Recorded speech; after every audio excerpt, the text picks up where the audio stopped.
and welcome to another segment of Open House here at Community Media. I am Raymond Gowker, and this is the show that we bring people in from the community that are doing great things to make our community better. And I have with us today Michael Nelson, who's with the Lomas Center. Is that how it's said? That's correct. Lomas Center Museum. Okay, and that's in Gettysburg? That is in Gettysburg. And your position there is? I'm the executive director. The executive director. And aside of you, we have, I'd like to say my good friend. Can I call you a good friend? Sure. Okay. My good friend, Pete Socks. He's with SockEm's Web Solutions, SockEm Web Solutions. SockEm's Web Solution, and you also serve the community in what capacity in the government here? Supervisor at Berwick Township. Supervisor of Berwick Township. And you've been a supervisor there for how many years? This is my 15th year. 15th year. And Berwick is a great friend of Community Media. So we want to thank you so much. You're very generous. You share your franchise fee with Community Media so that we can provide shows like this and community programming. And that's what it was set up to do. And, Yep. and thank you guys for doing that. You're welcome. This desk is because of you guys. Here, Pete. So today we're going to talk about the Lomas Center Museum, which is in Gettysburg, and I never knew this existed until Pete started to make connections with Community Media and you, Mike. Can you tell us about the Lomas Center? Well, the Lomas Center Museum was founded in 2019, and it was designed originally to be the core collection by a gentleman named George Lomas, which is where the Lomas Center Museum gets its name. And he was quite a prolific collector. He owned a local sutlery business where reenactors could buy their uniforms and pieces.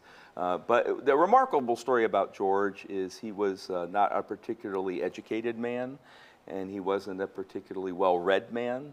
But I would say it would be hard-pressed to find someone in the community who would know more about Civil War guns and cannons than George did. So he had a very good eye as a collector, and the museum was kind of formed to house and showcase that collection and other objects as we acquire them. So this was close to his heart.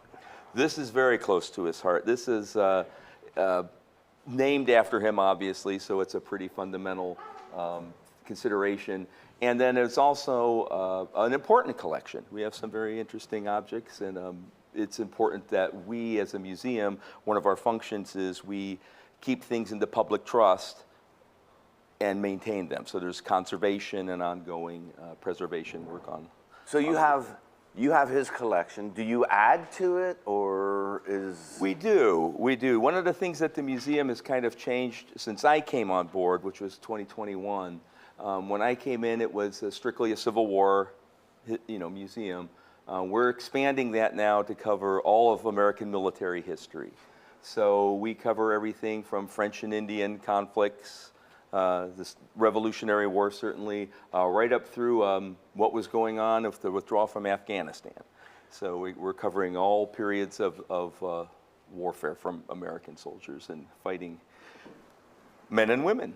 So by covering it, you mean you have literature there, you have objects there?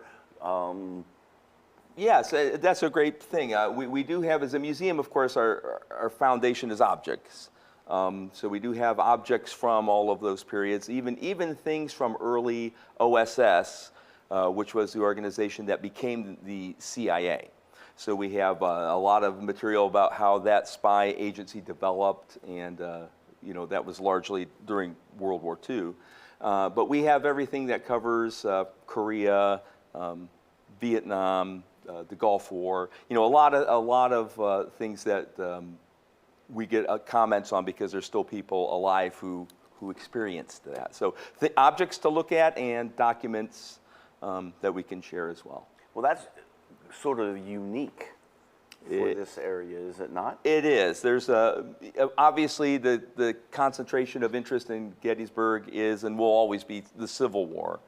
But we thought it important to expand that to cover all eras of military war, because the warriors who are the fighting men and women who defend our country, while very important during the Civil War, all of them deserve some recognition and all of them deserve to be remembered. And that's one of the functions of the museum, is to make sure we don't lose these memories of the people and the objects that they used. And honor those individuals. And honor them. It's a situation where we are very much into honoring all veterans who have served from any branch. We even are in the process of putting up a large patch board where any military person can attach a patch that will stay on the museum display as long as we have room to put them, as long as they attach a little story that goes with each patch. So yeah, very much focused on veterans and their service. So this started in 2019. 19. So you're real young. It's a very young organization and a very young institution. It went 2019, 2020, and then in 2021, they switched gears a little bit and brought me in. There's a few things that brought the benefit with. For instance, we're on the cusp of becoming accredited by the American Alliance of Museums. That might not sound like much, but in the United States, 2% of museums successfully get accredited and 98% fail. And that's largely because it's very stringent in their rules and guidelines and policies and ethics that have to be followed. We just heard, about 3 weeks ago that our core documents had been accepted, which means the only thing left to do now is wait for our certification. So we're going to be the first and the only museum in Gettysburg that is accredited. So all the paperwork's done, all the reviews are done, they just got to get all the paperwork done and decide that they're going to give you the certificate of accreditation. Correct. The process it's normally a 5-year process. Now, a little honest disclosure. In my previous position, I worked in the capacity of maintaining our accreditation at that museum. And so I had kind of an insider insight as to what they were looking for.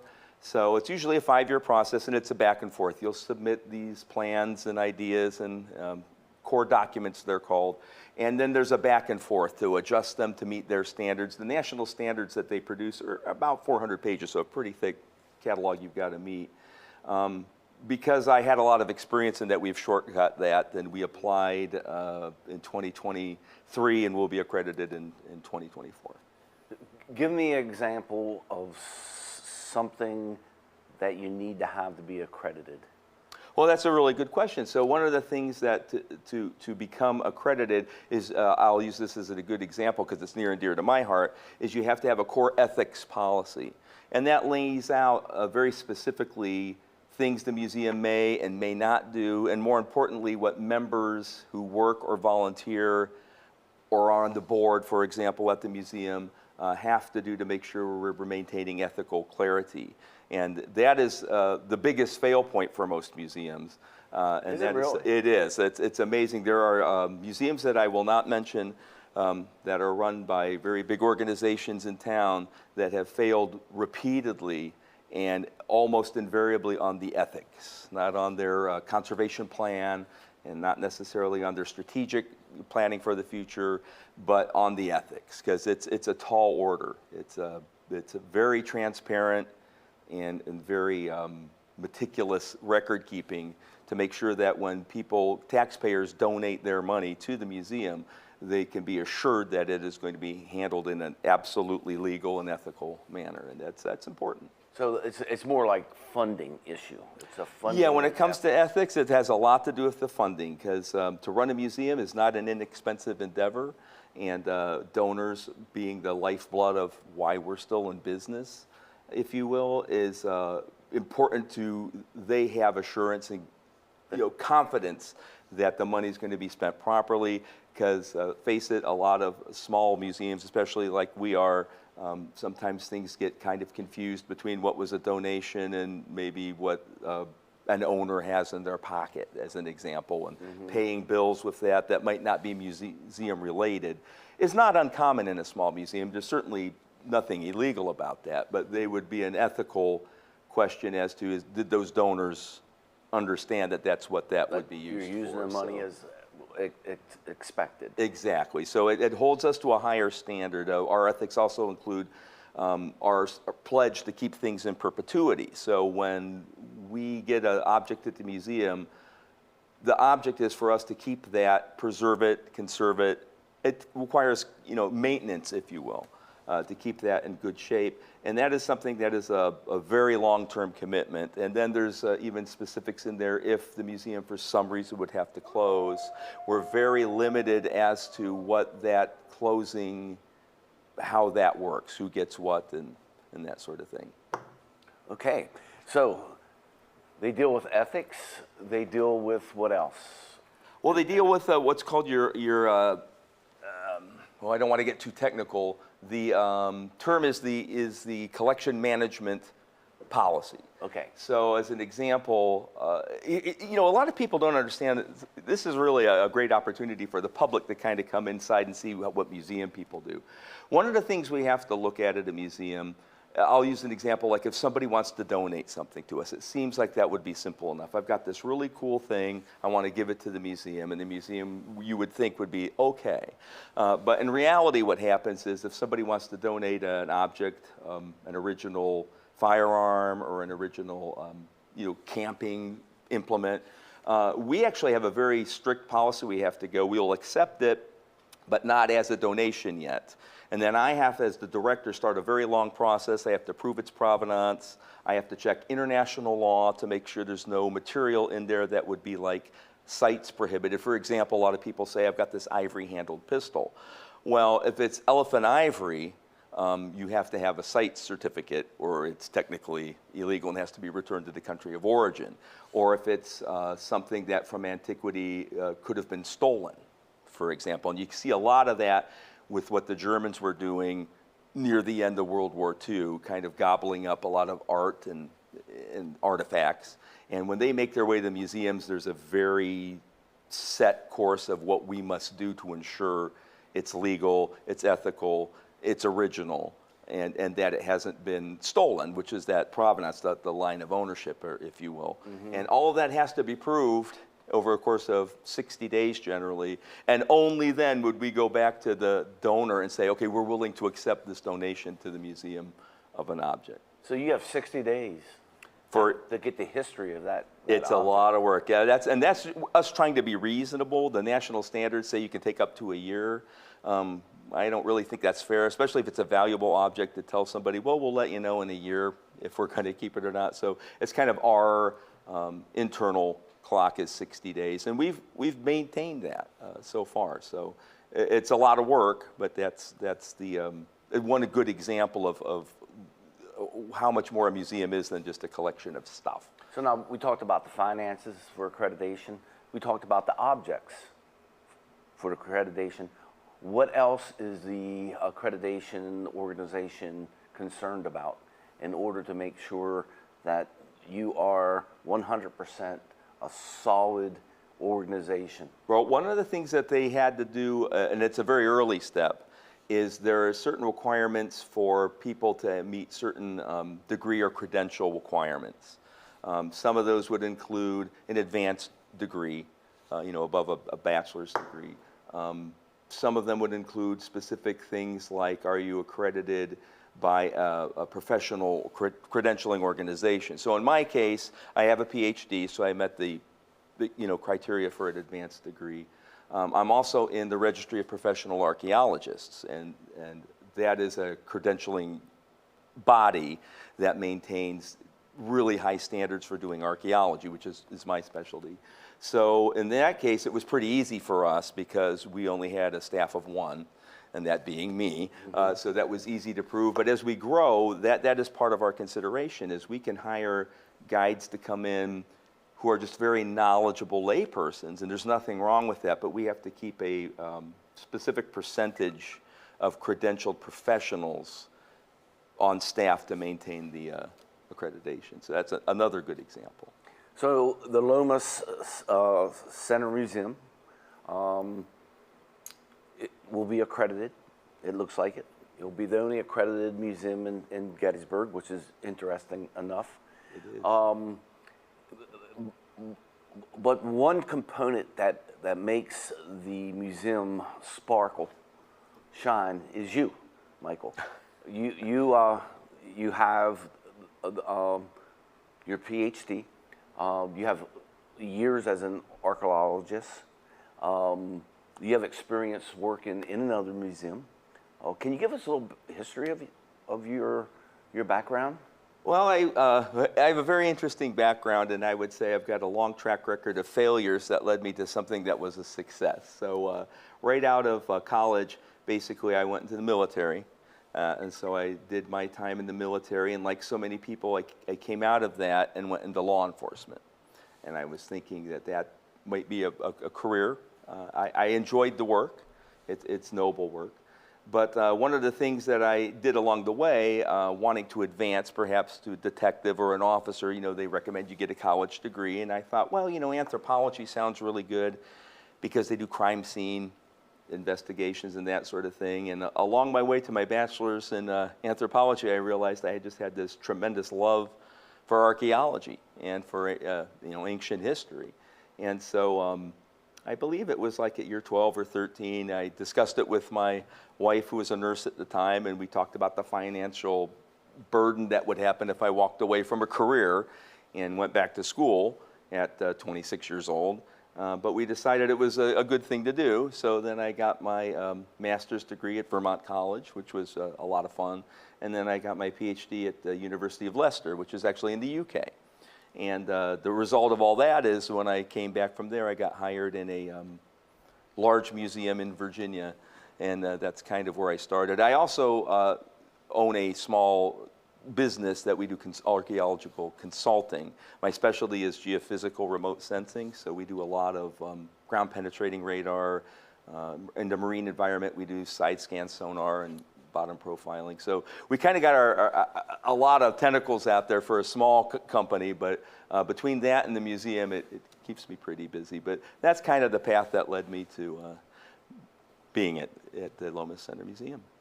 And I know Pete's sitting over there, and he's being very patient.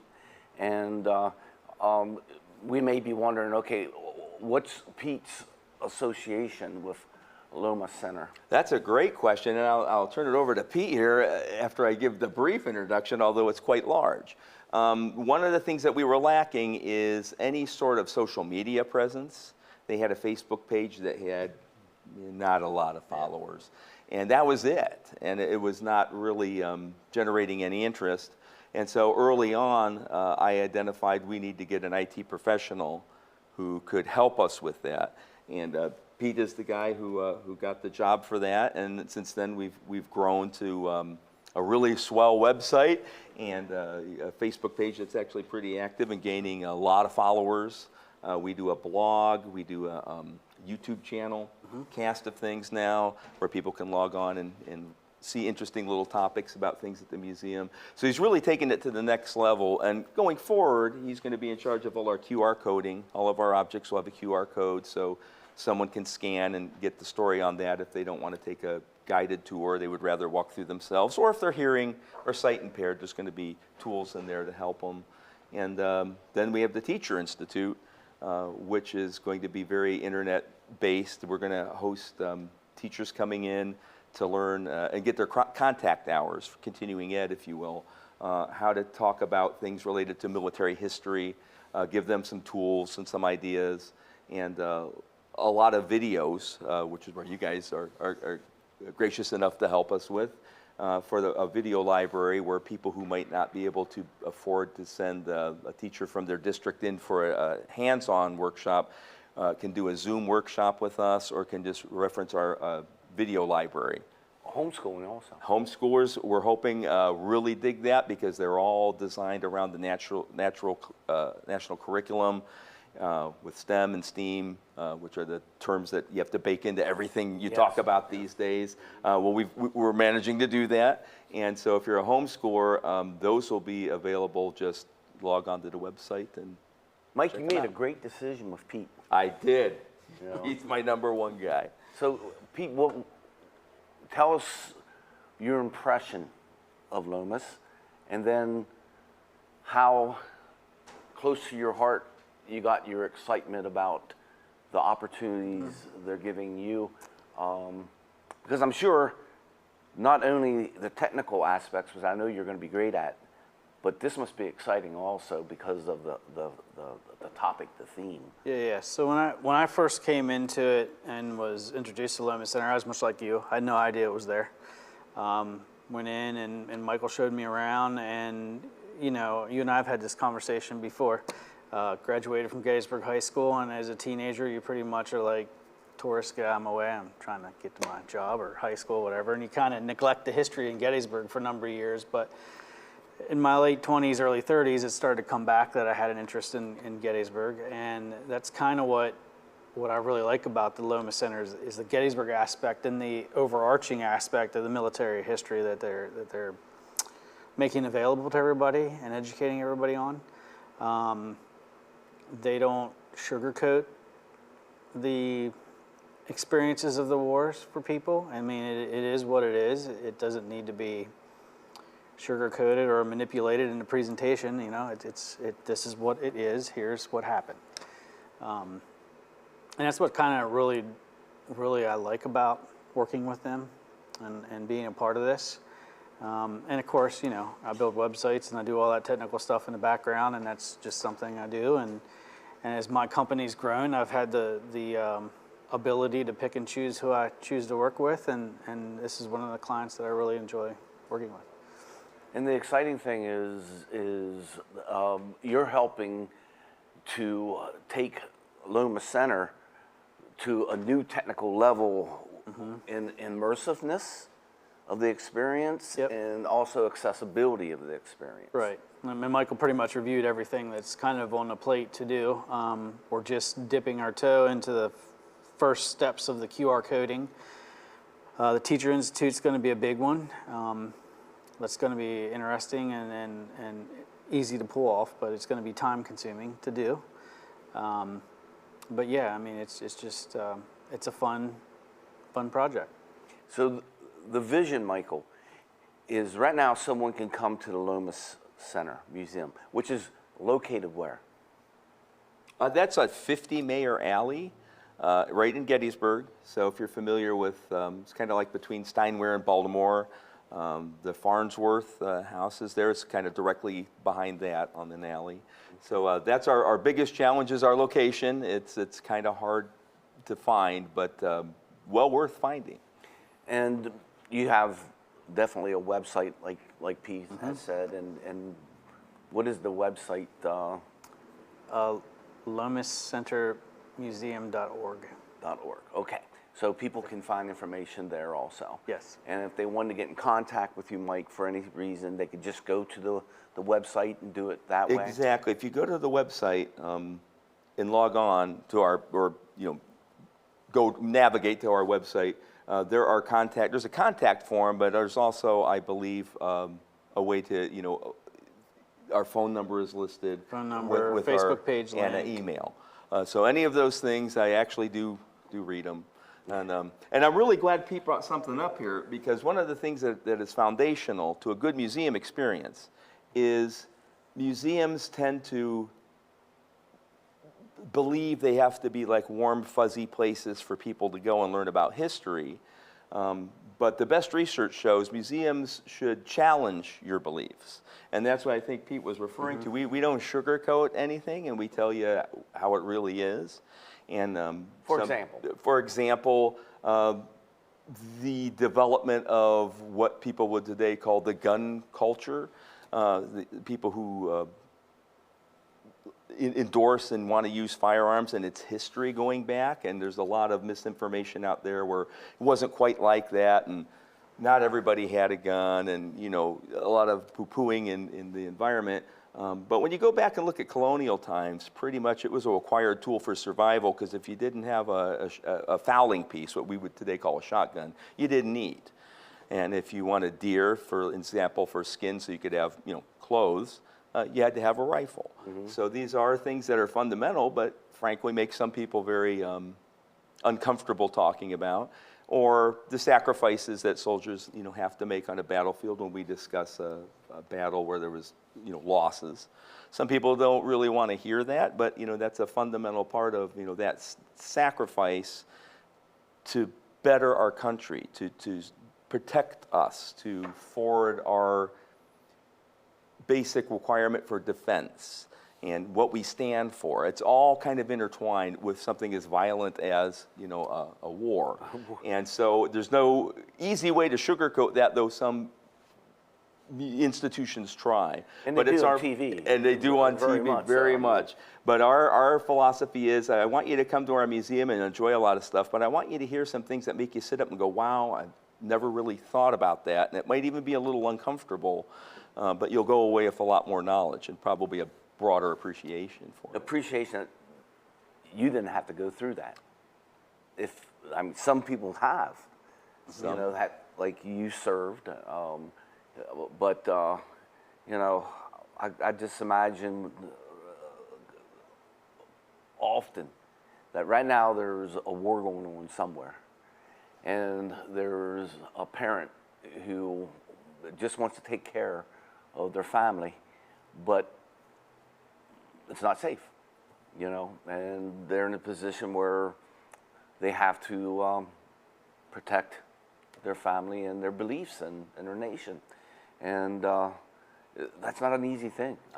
It's not an easy thing. And even in times of relative peace, people here are sleeping very comfortably in their beds at night in relative peace compared to a lot of places around the world, because there are men and women who are ready to step in. And when you enlist, or in my case, commission into a military branch, you're basically writing a blank check up into your life to defend those people at home so they can sleep in their beds and have relative peace and safety. And that is one of the reasons we're very adamant about talking about the experience of the American warfighter and why that is important and still very much significant today to our safety as we sit here right now. Yep. And at any moment, that can be challenged. That could be challenged. And you honor those individuals at Lomas Center Museum. We do. You're going to find that we venerate veterans. We honor them. We thank them for a very large sacrifice. Even in times of peace, one of the things that I acutely was aware of is how much time I wasn't at home with a wife and 2 daughters. And you think about that, but at the end of the day, I'm allowing 50,000 other people to be at home with their wives and daughters. So Thank you for that. you're welcome. Thank you for But there's a lot of men and women that we owe a lot of thanks to. One thing I misspoke on was the URL. When you run a business and have over 100 websites you built, it gets a little scrambled sometimes. It's lomascenter.org is the URL for the website, and you can find us on Facebook at the Lomas Center Museum. And people can go to your social media. They can find out when you're open. Yep. They can donate money. Absolutely, there's a donate button there. They can also find, for events, we have a special event, as you're aware of, coming up, and any event tickets, whether they're a cost or sometimes we still run tickets for free events because we have to keep track of how many people. So that's a more logistic thing. So you can hit a buy ticket, but you're not really buying a ticket for some events. But for others, that you can buy the tickets right there online. I believe we also show that at Destination Gettysburg. Is that correct? We're listed It'll on show up on Destination their Gettysburg, yep. calendar and everything as well. So I want to get to the events shortly, but your hours are? Well, we're closed on Tuesdays and Wednesdays. So we're open Thursday through Monday. The doors open at 10 and we're open till 5 p.m. every day of the week. And you have your choice. You can come and visit us and just walk around at your leisure and look at the objects, or you can follow one of our guides and take a more guided tour and go that way. And that's a great opportunity, is that a person can come in there and there's someone there that you could have a conversation with. And another thing that's pretty important in today's economy, We don't charge any admission. So admission to the museum is absolutely free. That guide's going to take you through about a 30-minute tour of all the basics of the objects that are in there. We don't charge a dime. We do accept donations if you feel that that's was worthwhile and something you want to support. We have a donation box there, or you can go online and click the button. But yeah, there's no admission. It's a free museum. And what Pete is working with you is QR codes, so that when you go to the museum, you could just see an item and click on the code and Scan the code in your phone, and it'll take you to a destination page on the back end of the website that right now is going to be very text-driven, but eventually there'll be videos added to those pages as well. and we're looking forward to being part of that here at Community Media. I can tell you, we're very happy to have you guys working with us. And, Absolutely. you know, I want to thank Mark Worley, our Vice President and Station Manager, who served in the military also, in the Marines. Thanks, Mark. Great character, great character. You usually tell someone who served in the Marines, and you know, some people who are just great leaders in the community. It takes a lot of dedication and accountability and leadership. So this is a great experience, the Lomas Center. People can come there, walk through it. You'll have the QR. You'll have the technology that people throughout the whole world can interact. You will have the technology that teachers can use your facilities in order to present various items and concepts and video, etc. What else makes your center unique? Well, I would say that one of our strong suits, if you will, is we have some items that are of very great historic importance, in addition to monetary value. Our shining star of our collection is we have 3-inch ordnance rifle serial number 1. And we also have the original patent and a legal contract that kind of went with that patent with that gun. So it was the first of what would end up being the most ubiquitous federal field piece of the entire war. And it was made by Phoenix Iron Company and owned by a gentleman named Samuel Reeves was the president. And him and Mr. Griffin, John Griffin, one of his associates, collaborated and developed what would become the most important and most iconic artillery piece of the war. And we have the first of that, the one that the patent was written on. And George is the one who acquired that. George acquired that in a interesting fashion. It's a long story, but if you come to the museum, we'll spell all that out. But it was a long process. He tried many years to acquire that from the individual. I think what also makes that particular piece appealing, many small arms and artillery through the course of the war changed hands. You know, the Confederates would capture guns, the Union would capture things back and forth. But one of the interesting things is artillery did not keep great records about that sort of thing, a loss or a gain. So while we know many, many guns exchanged hands, we have it documented when number 1 was lost. It was written by Wainwright, who was the local battery commander of the First Corps, but even General Hunt, who was the overall artillery commander, writes of the loss of gun number 1, and A.P. Hill talks about the capturing of gun number 1. And then if you fast forward, and that was July 1st, 1863 here at Gettysburg. If you fast forward to May of 64, Grant's in charge of the Army now, or Grant's in charge of all armies, Meade's in charge of the Army of the Potomac. They're heading to Richmond. They have a big battle in Spotsylvania Courthouse in Virginia. And there's this particular spot called the Mule Shoe, because it was shaped like a mule shoe, and it was studded with artillery. It took Grant quite a few attempts to overrun that, but when they finally overran that position, it made it untenable, and the Confederacy had to continue its retreat towards, Richmond. And when they got to the top of the hill, there was number 1, which they recaptured. So the interesting thing is it's the only gun in existence that is documented that it was lost, used by the other side, lost, and regained by that side. So there's only one, and that's our number 1. So it makes it kind of unique in a couple of ways. And you have other unique items that you would probably only see there. Right? Exactly. I would say that two things I would highly recommend. I mentioned that there was Samuel Reeves and his superintendent, John Griffin. John Griffin designed a gun of his own that was the predecessor to the 3-inch ordnance rifle. And we have about 12 known examples in the world, and we have one of them sitting in our museum, which makes it really easy to tie the story of the development of number one, because it came from that gun. And then I'd say the other thing that's pretty impressive, we have a Gatling gun that is a reproduction Gatling gun, but is sitting on an original Gatling gun carriage. And as far as research has been able to show, both by us and by the Smithsonian Institute in Washington, D.C., is probably the last existing original Gatling gun carriage.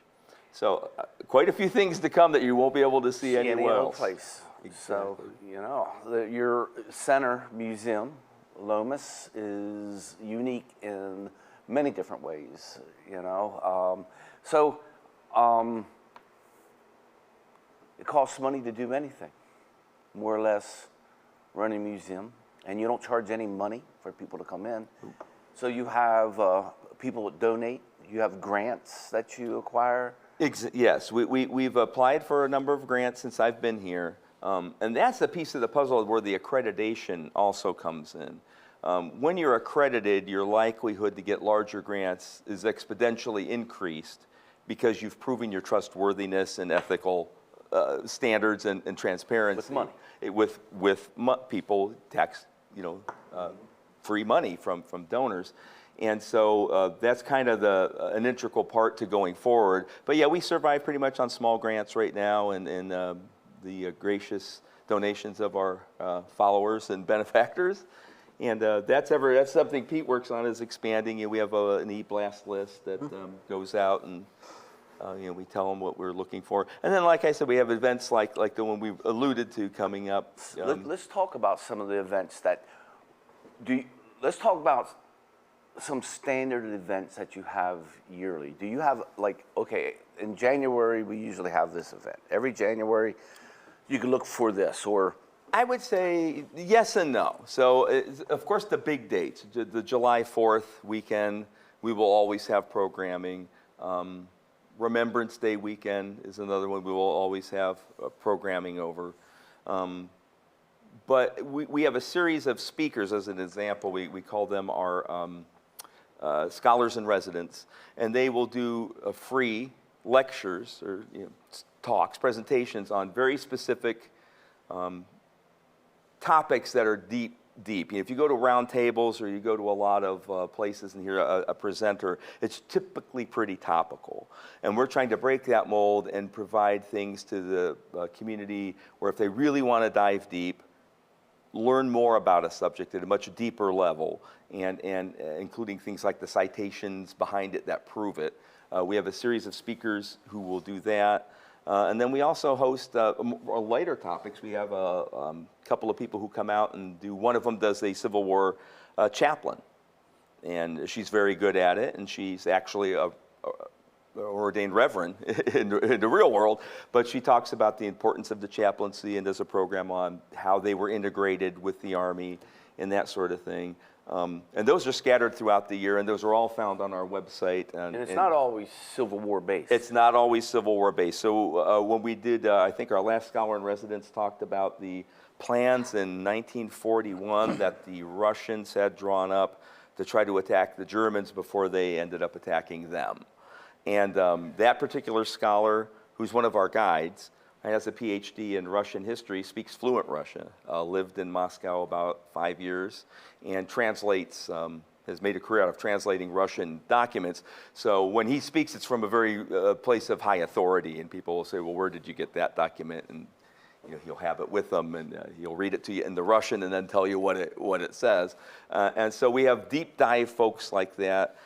And then we have special events like the fundraiser we want to bring up, which is a very popular Civil War band that is lucky enough to be doing a concert with us. And that is the 2nd South Carolina String Band. Is that correct? That is correct. Now, we're going to get into that, but before we do, I just want to emphasize, you talking about the scholars and their lectures is a tremendous experience that someone can go through. And is there a cost for that? Well, I would say 90% are free. Some speakers might bring the book that you could then purchase, or that sort of thing. But we've pretty much gravitate. And if there's a fee for the speaker, the museum usually eats that. So those are usually just free to the public, because we really want to encourage people to come in and get a deeper knowledge of very specific things about history. So we've got medical specialists who will be talking about some very particular things that the surgeons were doing and the doctors were doing beyond, they took saws and cut off limbs. What they're actually doing, all the way to people who are like literary majors who talking about a new document and maybe a new way to look at it. And this is lectures that go on throughout the year.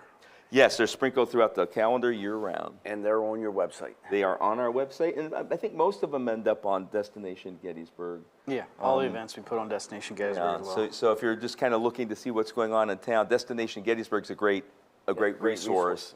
And all of our stuff is generally on there as well. So that's exciting. If you're looking for something to do, get on the website, check out a lecture, and if it's close to your heart, you'll have a great experience. So let's talk about this great event that's coming up. The date for this concert? Yes, the concert date is the November 15th, and that's 2024, and it's at 8 p.m. And it's going to be at the Gettysburg Middle School, because frankly our museum venue holds about 60 people, and we're anticipating a much larger crowd. This is a band that is wildly popular. If you've been reenacting more than like 5 years, I mean, these guys, you probably have some CDs, if not, buy some because they're awesome. And they've been around a long time. They were part of the original Gettysburg, movies. And by the time you get to Gods and Generals, they are like the band on the stage that's playing a lot. So very near and dear to most fans of Civil War's heart. And we were lucky to get them. And we have a picture that promotes your concert. The Second South Carolina String Band ain't quite dead yet. Mighty Python, I ain't dead yet. Last Gasp concert, Gettysburg. It's going to be at the middle school, a great menu, at 8 p.m., November the 15th. I love the Crofton. Because this is their last. This is kind of their last hurrah. They've been doing it a long time. I believe sometime in August. I don't remember the exact date, but it's their like 35th anniversary. They've been doing this a long time, and we kind of reached out to them at a time that they were planning on, how they might do one more big thing, and of course Gettysburg's the perfect venue to host them at. And they were gracious enough to agree. And so we're collaborating closely with them, not only on ticket sales, but on things like T-shirts, which I believe this is going to end up on a T-shirt that you can purchase. That'd be great. And there's going to be a couple of other versions of that. But we're really excited to have them coming out because they're gracious enough to the proceeds will donate and go to the Lomas Center Museum. Okay. So super. Hopefully this isn't the last time you'll have an event like this. I mean, the last time of an event for them that you will have, but it's great. Tickets are being sold now. They'll go on sale the first week in August. Okay, first week in August. And also, we're looking at the possibility that you're going to stream it. Possibly, yes. It could be possibly streamed because there is only 900 seats. And the Second South Carolina String Band is known worldwide, and I'm sure people are going to be planning visiting Gettysburg during this time period to see this great event. I'm anxious.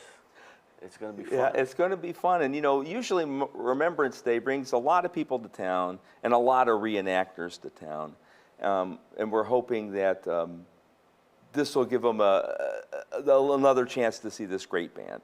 If you've not been to a reenactment and seen them either doing a dance in a tent or doing a concert, it's a thing to behold. And I particularly like the theme of most of their music, which I'm not going to give all that away, but it definitely has a theme to it that is near and dear to my heart, being originally from Virginia. Mm-hmm. And it's very, very good music. I think I own every CD they have. So, Pete, I know you can agree with me that Adams County, this whole community is much better because Mike Nelson is now helping to celebrate and Sure. and make the Lomas Center Museum a popular place to experience not only the Civil War but the concept of war and all that is included in that. Pete, you have SockEm's Web Solutions again. Yep. Yep. And Pete's working with community media.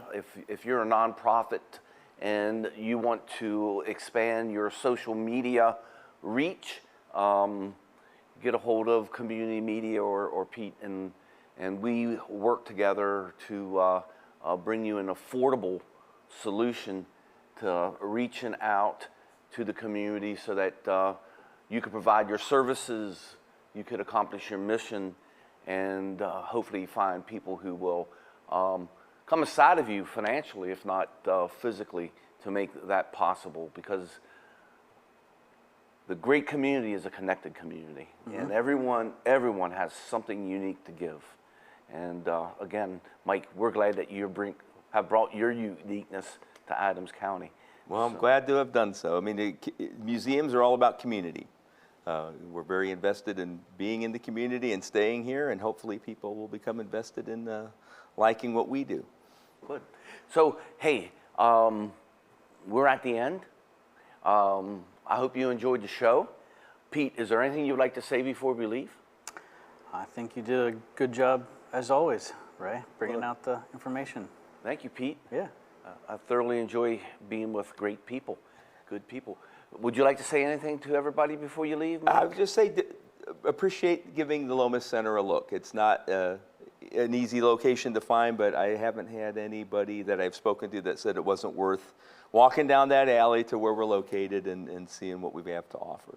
It's not hard to find. It's not hard to find. It's just not quite on the beaten path. Right. It's not in your face, per se, but very easy to find behind the Farnworth's house. Thanks for spending time with us. We greatly appreciate it, and hopefully that you will build some time in your life to experience the Lomas Center Museum. And until we have our next segment, we can spend some time with some more great individuals doing great things here in our community. Be safe and be kind. And thanks for spending time here with Community Media.